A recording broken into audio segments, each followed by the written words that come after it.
Welcome back to Retro Wednesday at the Tidarium Hangar. This is Mike, and today I want to talk to you about Machine Robo, the stuff that didn't make it over here to the States. There were 55 figures released in the Machine Robo line, and of that, about 8 did not make it over here. Now, this is not really talking about the repaints, although we'll talk about one repaint and kind of get into that discussion and that topic. But this is Machine Robo stuff that didn't make it in to the line, the stuff that didn't make it to the U.S. And there were some other ones that are considered part of the U.S. run that didn't make it to the U.S., but these officially are not part of the U.S. run. We'll talk about them and more. And the one that I'm missing, and I'll talk about that coming up.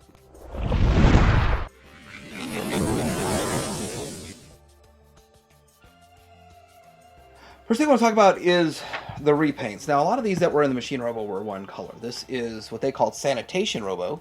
And then this is what we called Flytrap over here in the U.S. Now, as you can see, Sanitation Robo is white, or, off-white. Years have not been kind to that figure. This one here is orange, and the blues are similar. I don't know if it's as faded or he's a little brighter blue and that's a little darker blue. Anyway, I did kind of look all this up, so I'm not going to talk about all of the 20 or so figure variant recolors. I'm not going to go after that. If I end up with enough, I might go after that, but I'm not targeting that. Now, and one of the things I did is I went to this site. I'll try to link it down below, and it has all of the figures on it, and where it says NA, I circled it, then that's a figure that is not released in the US. The NA is like, what's the US name for this? We're going to get into talking about it. I'm going to go by this list. I'm going to knock some figures over. We're going to have some fun. It might be a little quirky. Machine Robo is really awesome. You know, I kind of think that's a cool name. It's from the 80s. I could just steal it, right? I call myself Machine Robo. But let's do a little undercover. Let's call it Mike Robo. Now just M Robo. So I will not refer to myself as Mike anymore. It'll now be M Robo.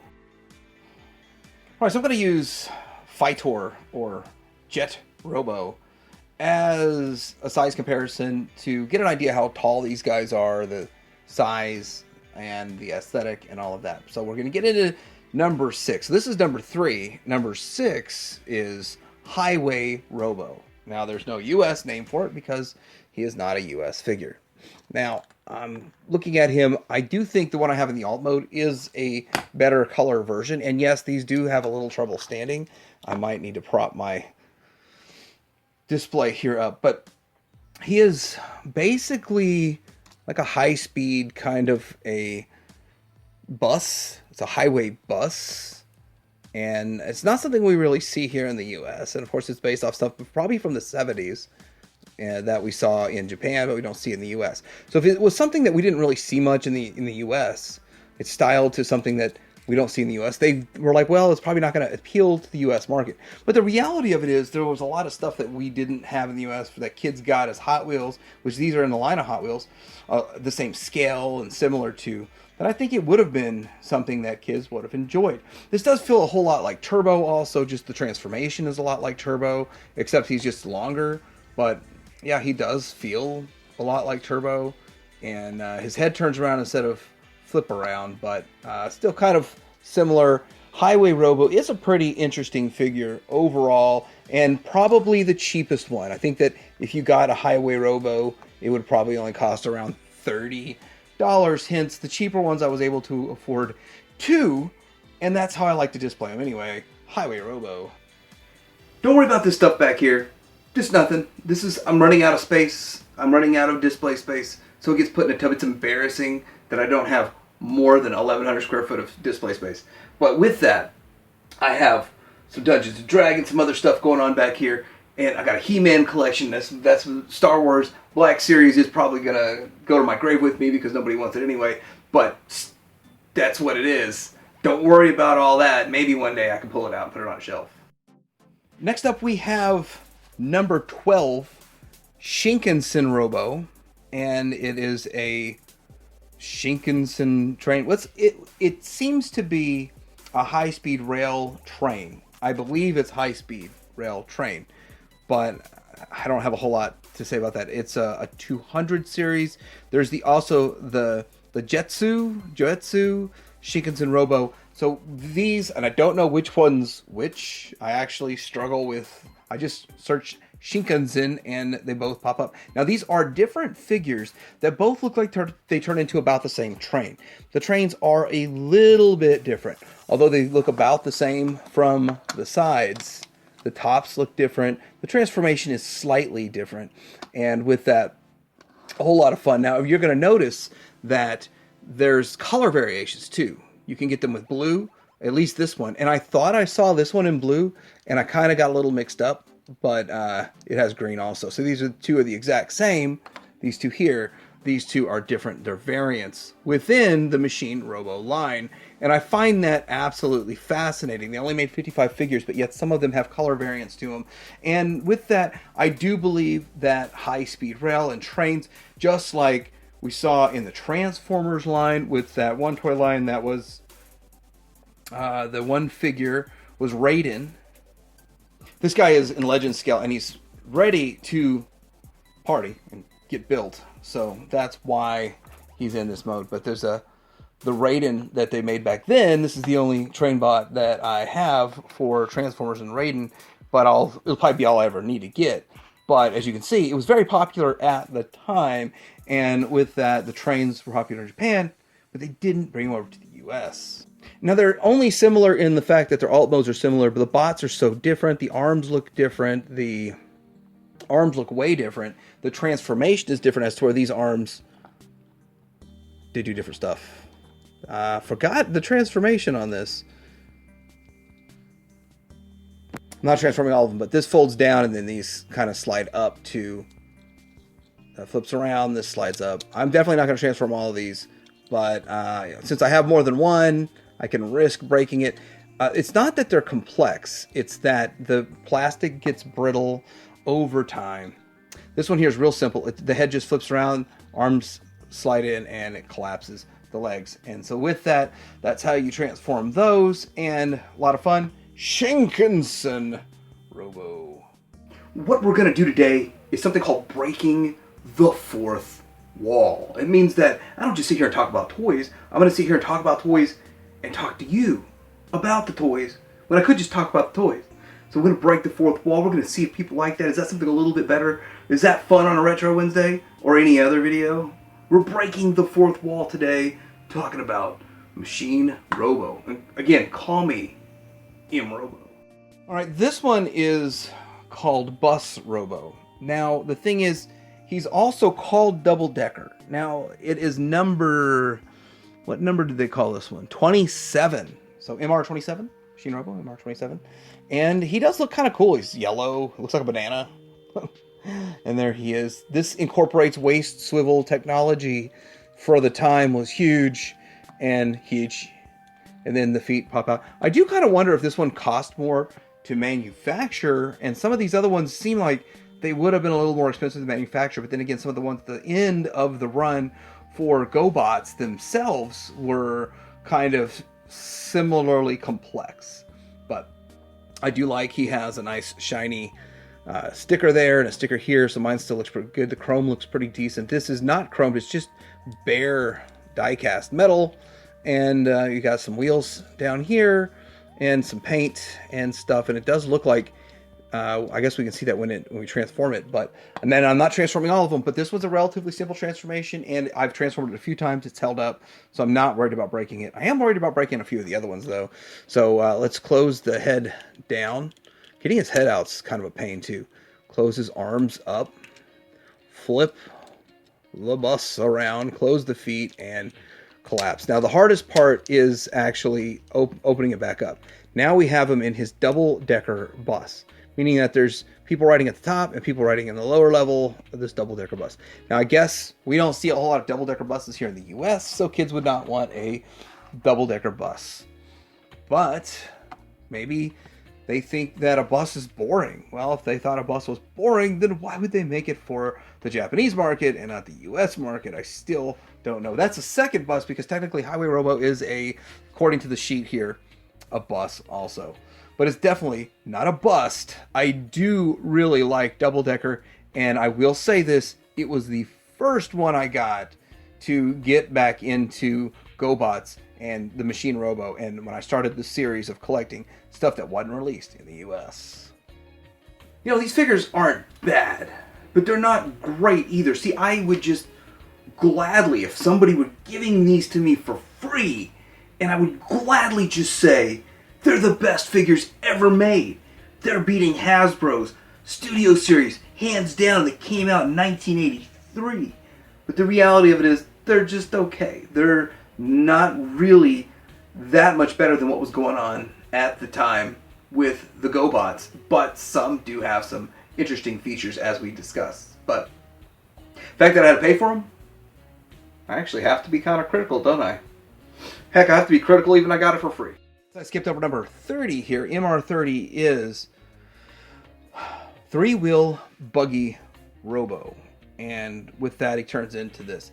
Now, I will say I should transform this, but I'm not going to because there's literally no information. I didn't see any reviews on this one. Maybe somehow I didn't search it properly, but that's what it turns into. And I have transformed it once, and it was terrifying.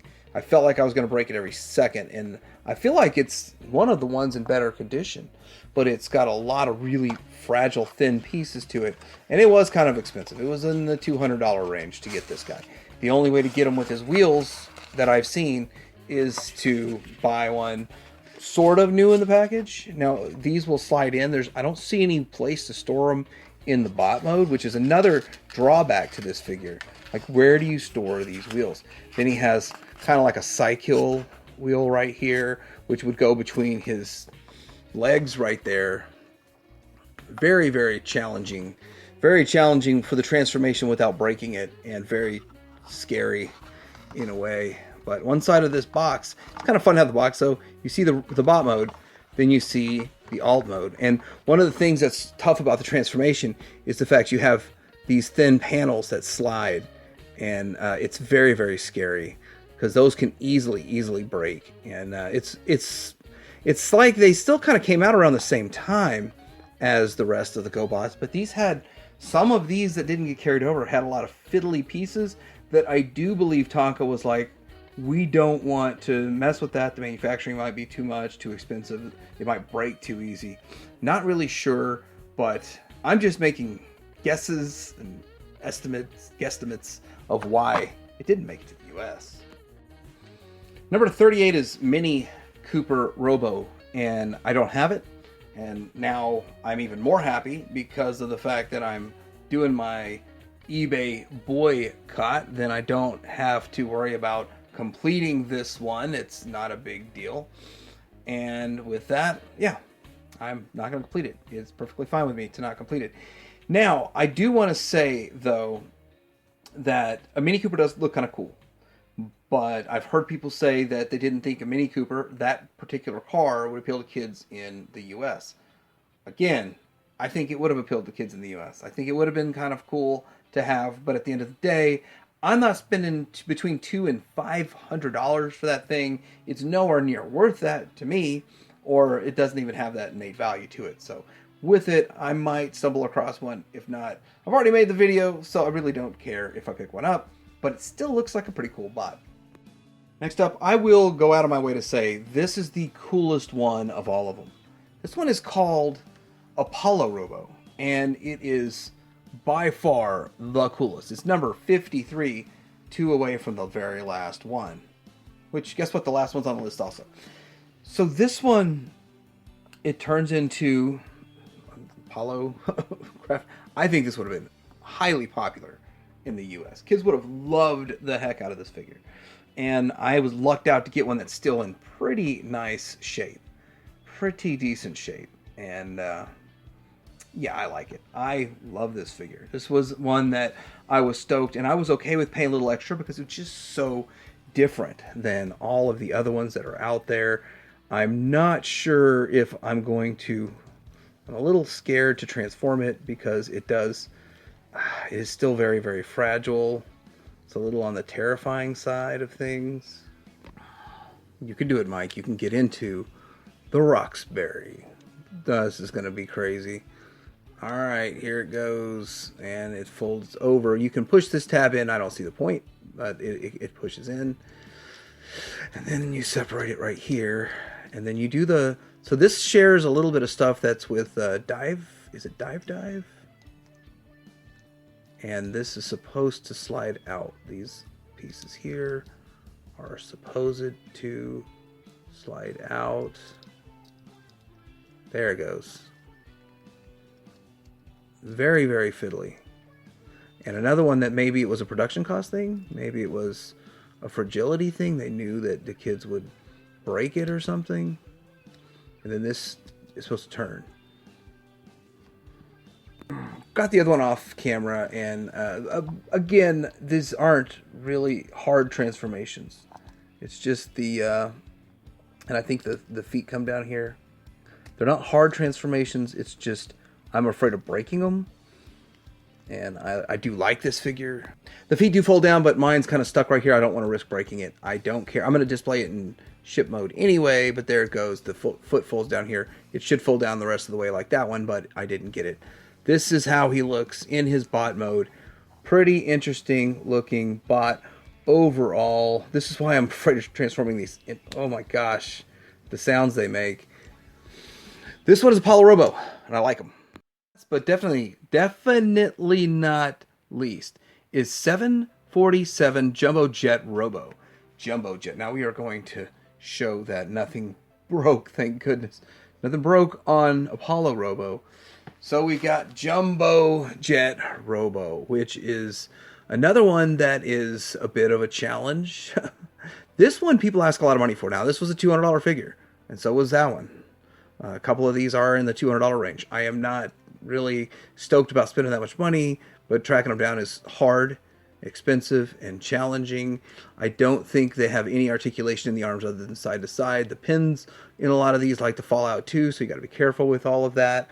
But at the end of the day, it's still kind of an interesting figure. Definitely something different that we haven't seen before. I do like the VAG metal chrome on the head, and now on these wings, we can tuck these fins in right here to give them a little bit more stability and stand up. But this one doesn't do a whole lot, and like a lot of GoBots, they just kind of stand there, look at. So this is the last one. This should be number 55, but they numbered it 757 according to my sheet. And so with that, those look kind of good. Now I will attempt to do the transformation. I probably shouldn't. I really shouldn't. I'll start. If I have to stop, if something happens and I have to stop, it's okay. I can still stop. So you just tuck those arms in. It's a simple transformation. It's just parts can break very easily if you're not super careful with them. Just like that foot. I got to the point where I was like, I don't think this foot's going to work for me. It works for other people, but not for me. Now these pieces here, they are very loose, and I think, am I missing a wheel? I can steal something that would work off of another GoBot, I'm sure. Here we go with 747 Jumbo Robo in his alt mode, and that's a cool looking Jumbo Jet